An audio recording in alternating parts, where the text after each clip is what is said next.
میں خود لوگوں کو کبھی کبھی بتاتا ہوں کہ جب ہمارے حفظ کی دستار بندی ہو گئی، 7 حافظ تھے ہم لوگ خزدار میں،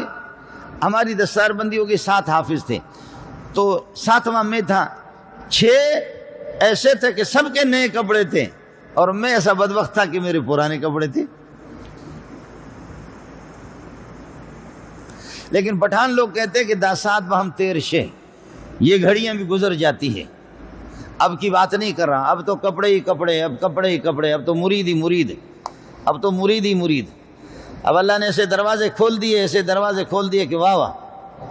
وہ سلسلہ نہیں ہے، لیکن اس وقت کی بات کر رہا ہوں جہاں آپ کا کیا خیال ہے، 1000 کا مجمع ہو، 2000 کا مجمع ہو، 3000 کا مجمع ہو، جلسہ ہو رہا ہو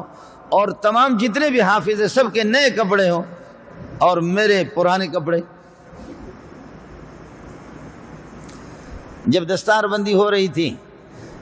وہ بچے خوشیاں کر رہے تھے، ان کے عزیز و اقارب خوشیاں کر رہے تھے، میں خون کا آنسو اندر رو رہا تھا۔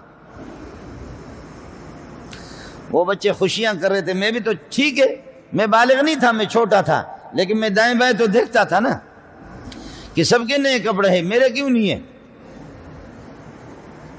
وہ گھڑیاں آج تک بھی مجھے یاد ہیں، آج تک بھی مجھے وہ یاد آتے ہیں، تو سبحان اللہ لوگوں کے سامنے جب بیان کرتا ہوں، یہ تو میں ایک یتیم کی بات آپ سے عرض کر رہا ہوں۔ تو جیسے دستار بندی ہو گئی سب کے دستار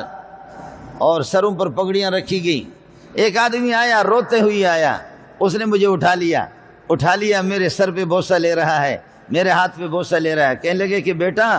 تیرے نئے کپڑے کیوں نہیں ہیں؟ میرے پاس جواب نہیں تھا، بیٹا تیرے کیوں نئے کپڑے نہیں ہیں؟ میں نے جواب نہیں دیا، پھر بیٹا آپ کے کیوں نئے کپڑے نہیں ہیں؟ تو میرے آنسو آ گئے، وہ بھی سمجھ گئے، میں نے کہا میں یتیم ہوں۔